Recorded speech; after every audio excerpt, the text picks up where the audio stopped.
आप देख रहे हैं द सीजी खबर। आज हम कोई खबर आपको नहीं दे रहे हैं, आज हम आपको किसी से मिला रहे हैं। छत्तीसगढ़ में दो ही चीज़ें चल रही हैं, एक है ठंडे ठंडे मौसम की बात और दूसरे गर्मा गर्म मुद्दा धर्मांतरण का। पूरे देश में और खासकर छत्तीसगढ़ प्रदेश में धर्मांतरण का मुद्दा बहुत ज़्यादा गरमाया हुआ है। और अगर धर्मांतरण की बात करें, धर्मांतरण के विरुद्ध एक ब्रांड बने हैं रतन यादव।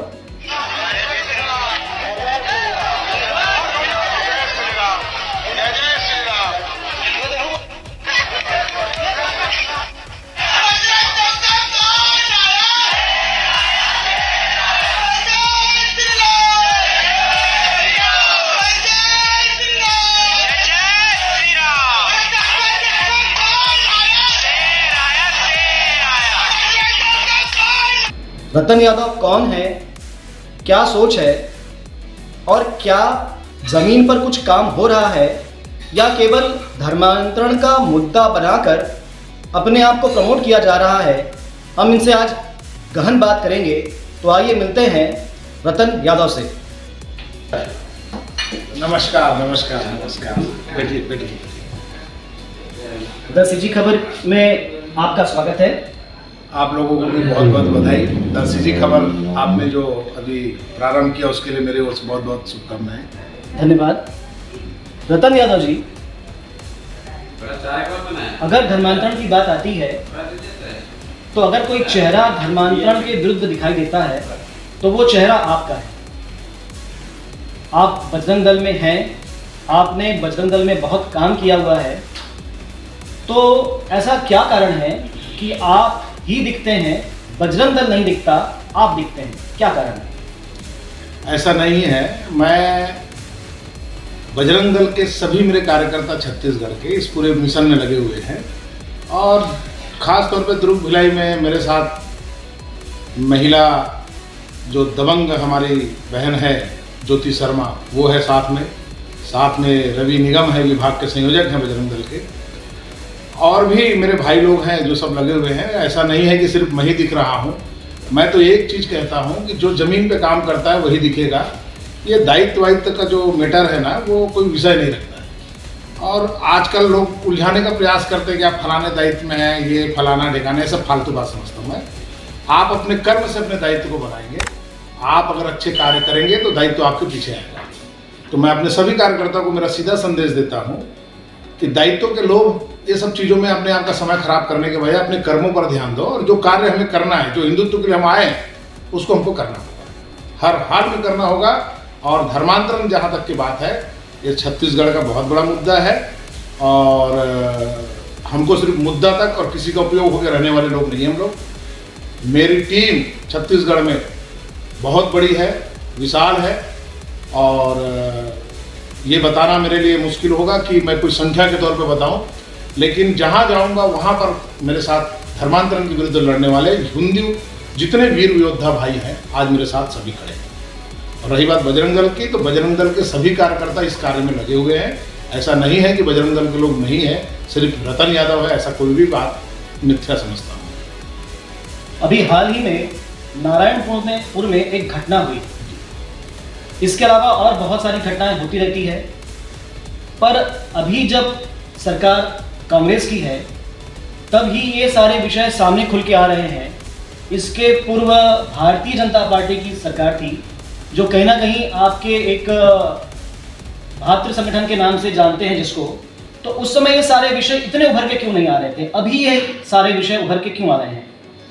देखिए, ऐसा है, ये राजनीतिक पार्टियां जो भी है उससे मैं बिल्कुल मतलब नहीं रखता और मेरा सीधा एक संदेश है, राजनीति करने वाला व्यक्ति कभी धर्मांतरण नहीं रोकेगा, चाहे वो कांग्रेस हो चाहे बीजेपी हो। बिल्कुल बोलूँगा मैं इस चीज़ को, क्योंकि मैं आज से इस संगठन का काम नहीं कर रहा हूँ, 2500 साल से कर रहा हूँ मैं।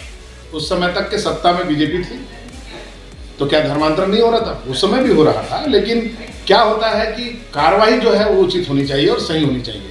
और आज कांग्रेस है तो आपका कहना ये है कि अभी कांग्रेस में ज़्यादा दिख रहा है, ऐसा नहीं है। उस समय भी दिखता था, उस समय भी हमारे ऊपर मामले दर्ज हुए, ऐसा नहीं है कि बीजेपी है तो हमारे पर मामले दर्ज नहीं होंगे। क्या देखो, राजनीति करने वाला व्यक्ति समतल लेके चलेगा अपने आप को, लेकिन मैं शुद्ध रूप से हिंदुत्ववादी व्यक्ति हूँ, तो मुझे ये शुद्धता की जरूरत नहीं है। मैं कट्टर हिंदू हूँ, मैं अपने हिंदुत्व की बात करूँगा।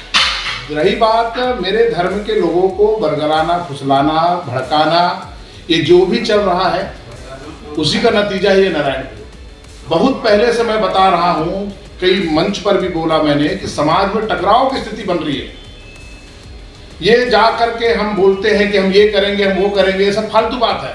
अब पब्लिक समझ गई है।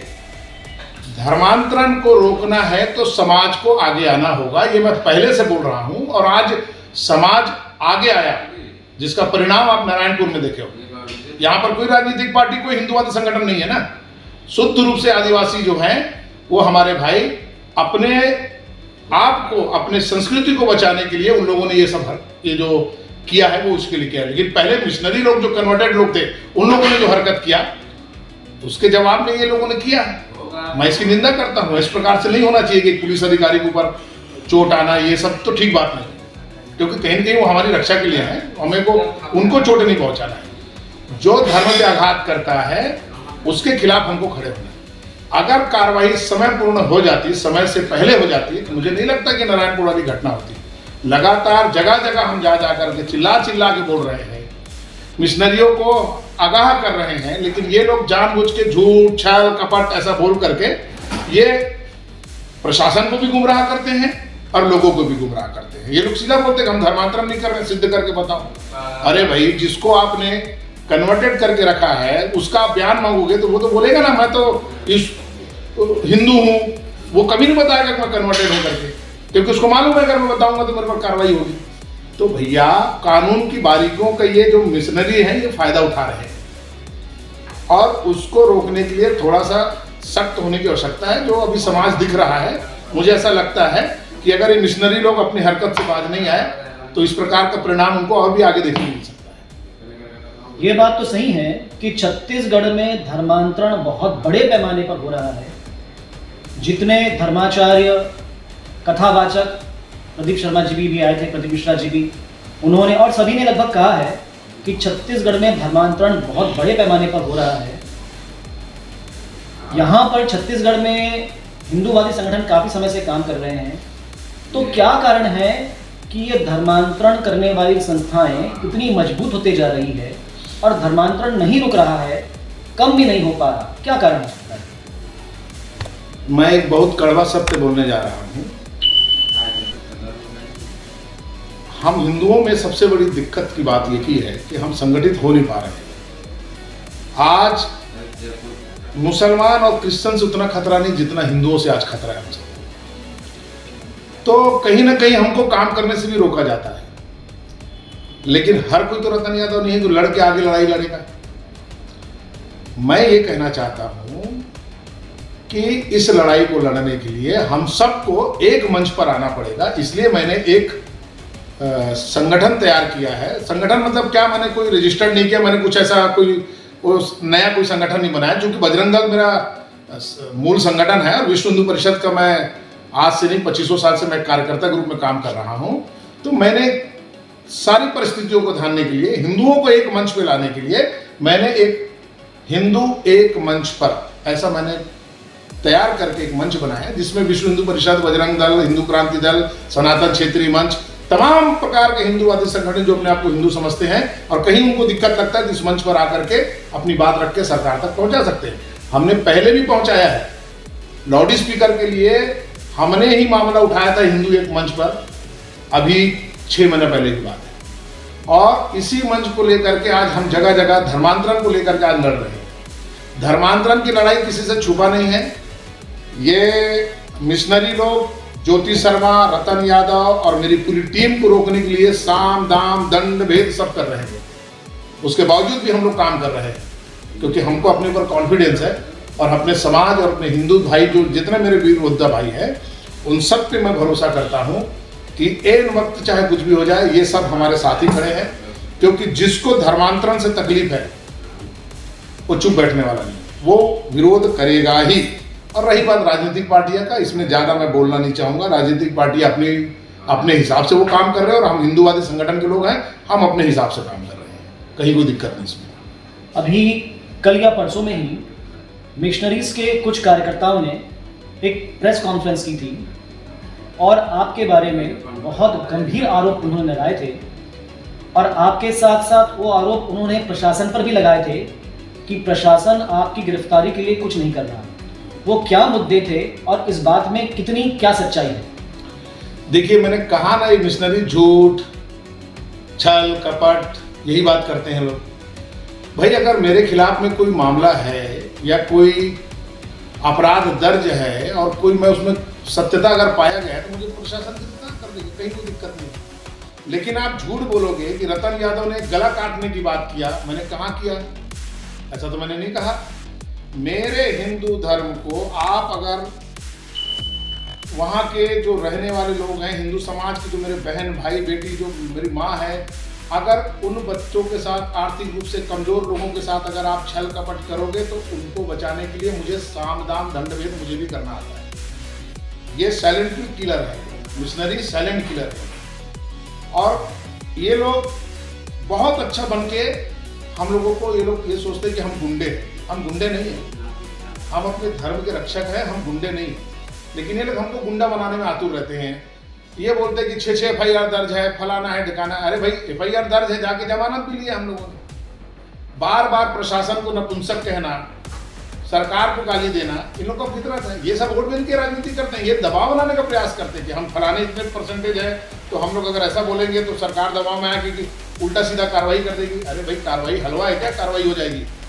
आप कार्रवाई करिए, उसका जवाब हम भी देंगे ना कोर्ट में।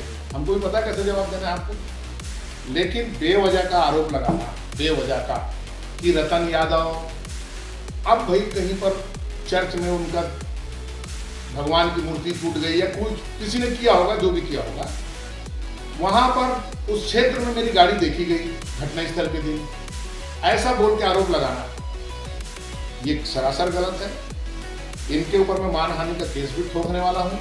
और मैं तो 54, कम से कम 40-45 छत्तीसगढ़ के थानों में अरुण पन्नालाल मिशनरी जो है, जो धर्मांतरण करने का भी अजय चंद्राकर जी कल बोल रहे थे कि यह व्यक्ति सबसे बड़ा धर्मांतरण करने वाला है। क्या भूपेश बघेल जिसको अरेस्ट करके अंदर भेजेंगे राष्ट्रद्रोह केस में? नहीं भेजेंगे। और मुझे ऐसा लगता है कि ये जो सरकार है वो समझ रही है सब चीजों को, ऐसा नहीं है कि नहीं समझ रही है, क्योंकि हम जमीनी स्तर पर काम कर रहे हैं तो हमें मालूम है कि हमको कितना तकलीफ होता है काम करने में। लेकिन अभी तक के सरकार ने यही कहा कि भाई जब भी आपके पास कोई धर्मांतरण का शिकायत आए तो आप कंप्लेन करो। मैं तो सुपेरा थाने में आप जाकर देखिए, मोहन नगर थाने में देखिए, और आपका भट्टी थाने में देखिए, लगभग कई थानों में हमारा मामले दर्ज है, लेकिन उसमें धर्मांतरण के विषय पर कोई कार्रवाई नहीं होती है। ये धर्मांतरण के खिलाफ अगर कार्रवाई नहीं हो रही है तो कहीं ना कहीं समाज में टकराव की स्थिति पैदा होगी। जो आज नारायणपुर में हुआ वो कहीं भी ये घटना हो सकती है। धर्मांतरण की कार्रवाई के खिलाफ कार्रवाई नहीं हो रही है तो क्या आप ये कहना चाह रहे हैं कि शासन की मौन स्वीकृति मिशनरीज को मिली हुई है? देखिए, जैसे मिशनरी बीच में तो कह रहा था वही अरुण पन्नालाल कि हमको तो रमन सिंह बहुत सपोर्ट करता है बोल के, और भूपेश बघेल हमको सपोर्ट ही नहीं करता बोल। मैं अब क्या बोलूँ इन लोगों के बीच में? एक मिशनरी बोलता है कि मुझे रमन सिंह सपोर्ट करते हैं, हमको उनके राज में हम बहुत सुखी थे, और ये जब से आए हैं भूपेश बघेल तब से इनके राज में हमको बहुत तकलीफ हो रहा है बोल रहे हैं। तो इनकी राजनीति क्या है, ये क्या बात करते हैं वो लोग जाने। लेकिन सच्चाई मैं बताना चाहूँगा कि कहीं ना कहीं सरकार जो चीज़ मांगती है सबूत के तौर पे, वो सबूत नहीं मिलेगा जब तक के पब्लिक और समाज का गुस्सा नहीं दिखेगा। इनको ये अपराध दर्ज करेंगे नहीं, ये लोग मन में ठान के रखे हैं। भाई, मैं हाथ जोड़ के प्रार्थना कर रहा हूँ कि आप सचमुच में आप समझिए कि धर्मांतरण हो रहा है छत्तीसगढ़ में। आप उसको नकार नहीं सकते। आप तथ्यों पे बात करने का थोड़ा सा छोड़ के जमीनी स्तर पर जाकर देखिए क्या स्थिति है। मैं नहीं बोल रहा हूँ, वहां जा करके सर्वे करिए, आपको मालूम चलेगा कई घर को मिशनरी तोड़ दिए। शहरों में क्या चल रहा है पता है? शहरों में घर की औरतों को चर्च बुलाया जाता है और उसके बाद वो औरत घर में जाकर झगड़ा लड़ाई करेगी, घर टूटता है, कई लोग तलाक की स्थिति में आ गए। ये रिपोर्ट मैंने छावनी थाने में लगा दी।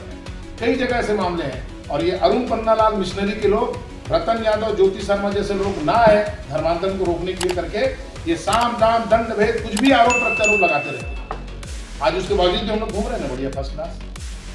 कोई दिक्कत है हमको?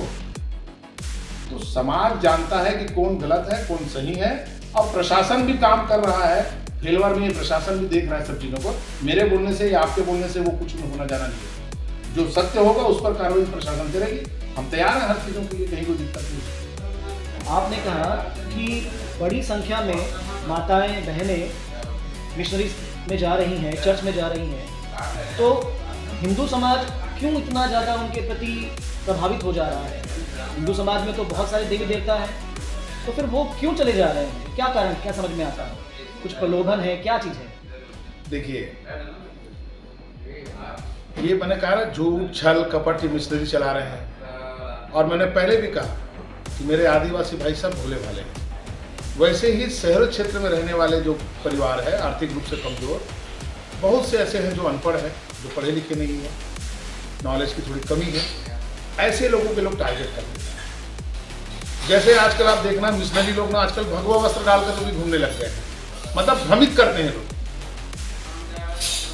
चर्च को मसीही मंदिर नाम दे रहे हैं। अब वो जो कम पढ़ा लिखा है वो तो समझेगा मंदिर मतलब।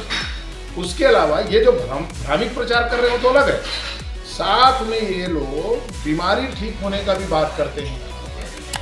आर्थिक रूप से कमजोर लोगों को पैसे देने का प्रलोभन देते हैं कि तो काम करो तो लड़का पढ़ा दे तुम्हें ना, तो पैसा दे दूँ 8,000 10,000, मतलब कुछ भी बात करेंगे। लेकिन सवाल ये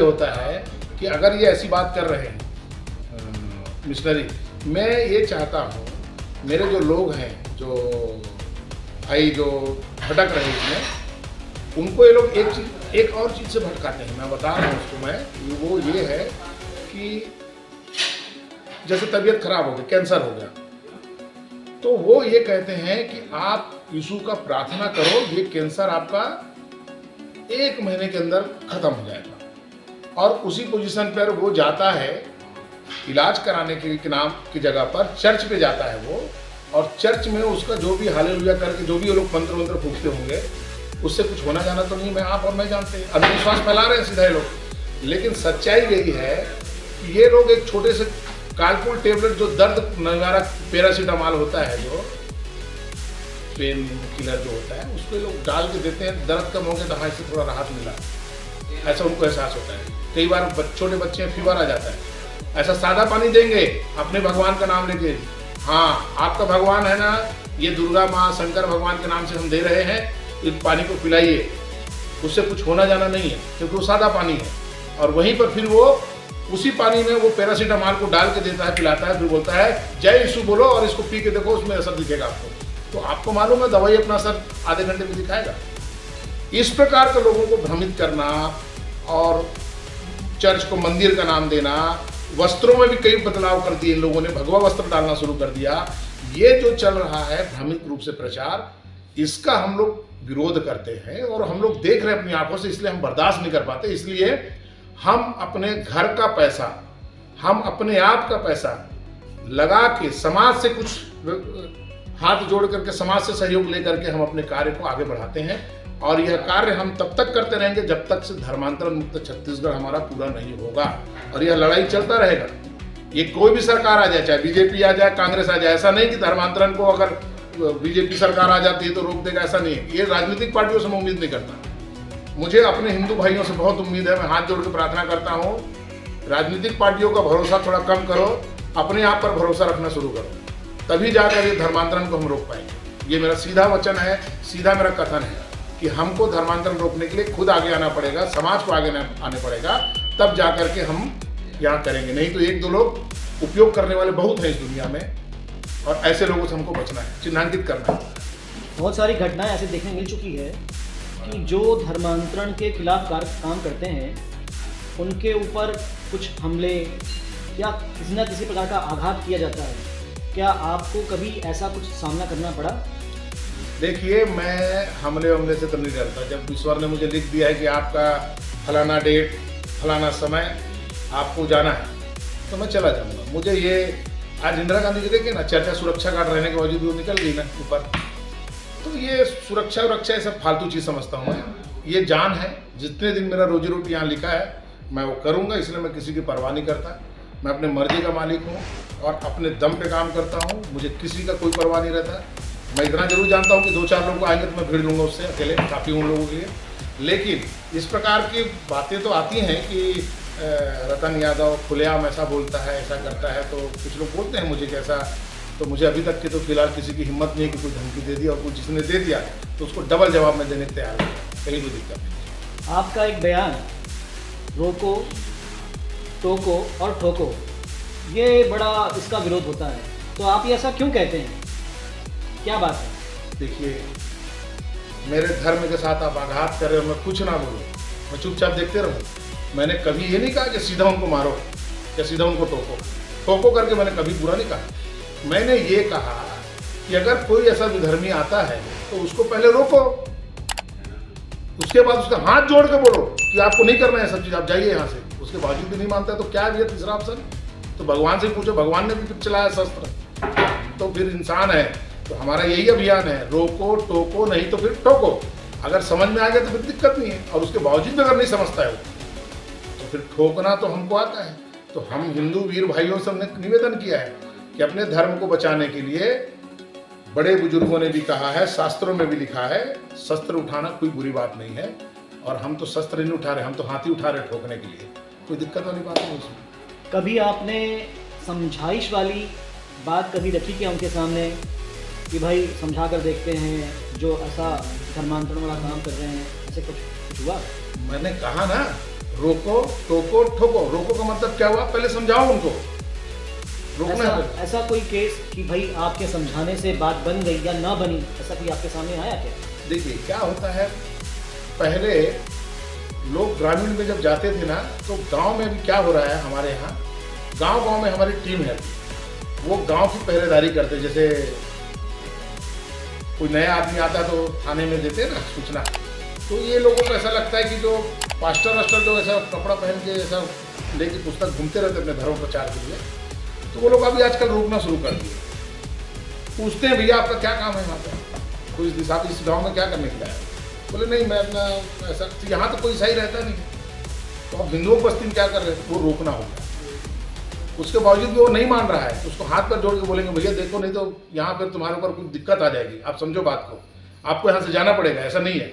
उसके बाद नहीं मानता है तो फिर कई जगह पर ठुकाई भी होता है इनका, जिसका आप समय समय पर देखते हैं टीवी पे और इसमें आते रहता है। तो ये सब चीज़ से बचने के लिए आप अपने धर्म का प्रचार करें, मुझे कोई दिक्कत नहीं है, आप अपने धर्म को बनाएं, मुझे कोई आपत्ति नहीं है। लेकिन हिंदू धर्म के लोगों को अगर आप आघात पहुंचाओगे, कुछ भी करोगे, तो तुम्हारे को तुम्हारी औकात याद दिलाने के लिए हम सब खड़े हैं और खड़े रहेंगे। ये ध्यान में रखना मिशनरी सभी के सभी। आपका दुर्ग में, भिलाई में और पूरे छत्तीसगढ़ में कितने फैंस हैं आपके चाहने वाले हैं, जानने वाले हैं? अभी 2023 के अंत में विधानसभा चुनाव होने वाले हैं, 2024 में लोकसभा चुनाव है, तो क्या राजनीति में जाने की कुछ इच्छा आकांक्षा आपकी है क्या? जी नहीं, एकदम साफ मैं इनकार करता हूँ राजनीति से। अगर राजनीति में चला जाऊँगा तो मैं अपने समाज के लिए काम नहीं कर पाऊँगा, अपने धर्म के लिए काम नहीं। कई बार मेरे को बोला जाता है कि आपको आना चाहिए इस मैदान में, लेकिन आने के बाद मैं बंद जाऊँगा, मैं आने के बाद मैं बंद जाऊँगा, मैं नहीं कर पाऊँगा अपने धर्म की सेवा। लेकिन बोलते हैं लोग पावर आ जाने के बाद होता, नहीं, पावर सबसे बड़ा जनता है, समाज है। आपके साथ वो ब्लाइंड खड़े हैं ना वो लोग, क्यों खड़े हैं? क्योंकि इस व्यक्ति से अगर हम साथ में रहेंगे तो हमको जरूर हमारे धर्म की रक्षा के लिए आदमी आगे आएगा और बेहिचक काम करेंगे। और मैं राजनीति में आ गया ना तो मैं पहले अपना फायदा नुकसान पहले देखूंगा। तो मैं राजनीति से बचना चाहता हूँ, हाथ जोड़ के विनती करता हूँ आप सभी चैनल वालों से, मैं कोई राजनीति करने के लिए नहीं आया हूँ। बहुत लोग अफवाह भी लगा रहे हैं कि रतन यादव राजनीति करना चाह रहा है, मेरा कोई राजनीति नहीं है। शुद्ध रूप से मैं अपने हिंदुत्व को मिशन मान के चल रहा हूँ और हर हाल में हिंदुत्व को बचाना मेरा कर्तव्य है। और आगे भगवान भविष्य में क्या कैसी योजनाएं बनती है वो जनता तय करेगी, मैं कुछ नहीं कर सकता इसमें, और मैं कुछ बोलूँगा। जिन्होंने सारे प्रश्नों का खुल के जवाब दिया, बेबाकी से अपनी राय रखी और ये भी बता दिया कि अभी राजनीति में जाने की कोई इच्छा इनकी नहीं है, और इनके ऊपर लगाए जाने वाले आरोपों के बारे में भी इन्होंने बताया। अगर आपके मन में भी कुछ सवाल है, आप चाहते हैं कि कुछ प्रश्न हम इनसे और करें, तो कमेंट्स में बताइए कि और क्या प्रश्न इनसे किए जा सकते हैं। इस वीडियो को, हमारे चैनल को और लोगों तक शेयर करें। अगर हमारी बात आपको अच्छी लगी है तो लाइक करें और ऐसी ही नई जानकारी, नई बातें और नए लोगों से मुलाकात और सारी खबरें आप तक पहुंचे, इसलिए हमारे चैनल को सब्सक्राइब करें। धन्यवाद।